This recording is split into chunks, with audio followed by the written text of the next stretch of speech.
Hey everyone, it's Hirsch Wilson, and today is February 14th, and this is the next in the series, Living the Life, about being a volunteer firefighter and the lessons learned. Today, I want to tell you a story about Emilio.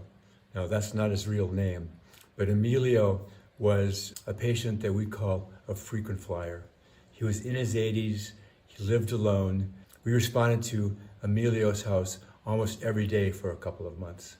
Often it was Emilio who would call 911, but sometimes it was his neighbors who would hear him moaning, swearing at his dogs, and they would worry and they would call for the fire department.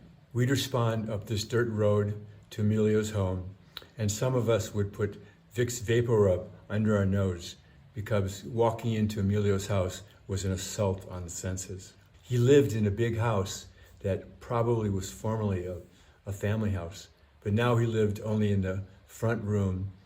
His life was small. There was a stove, a bed, and Emilio. Diabetes, alcoholism, paraplegia, depression, and loneliness had just ravaged Emilio. We'd walk in, and the floor would be covered with beer cans and urine, and the bed often covered with feces. Emilio never wanted to go into the hospital.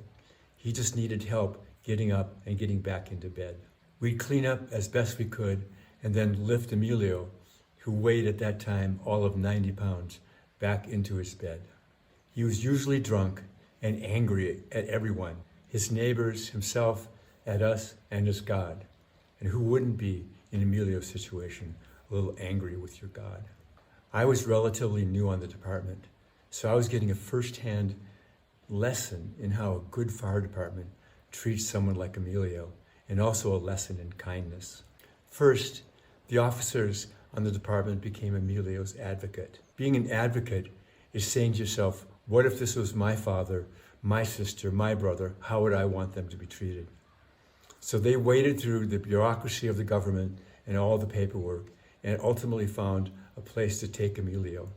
There was no way he could stay in his current living situation because it was horrible and he was so sick. He hated us for moving him, but it was the best we could do for him. Yet, the most important lesson I learned was about kindness. Now, you have to put yourself in this situation. Every day you're assaulted by someone who is angry and swears at you and is hostile, and always drunk. He'd lost control of all his bodily functions, and he'd swear at us when we arrived, he'd swear at us when we put him back into bed, and he'd swear at us when we left. But all I saw from the firefighters in the department was compassion and kindness.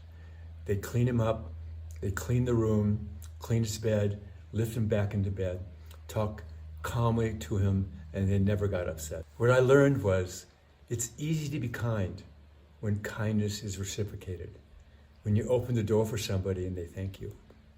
It's much more difficult to be kind when someone's hostile, when someone's angry and someone's mad at you.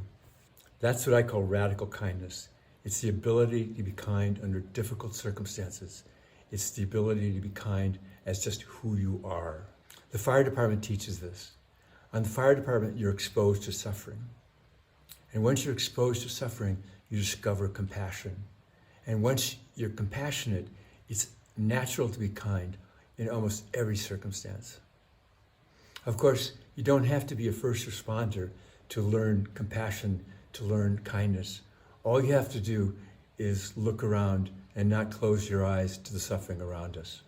Emilio passed away a few months later in hospice, but he's surrounded by kind and courageous people.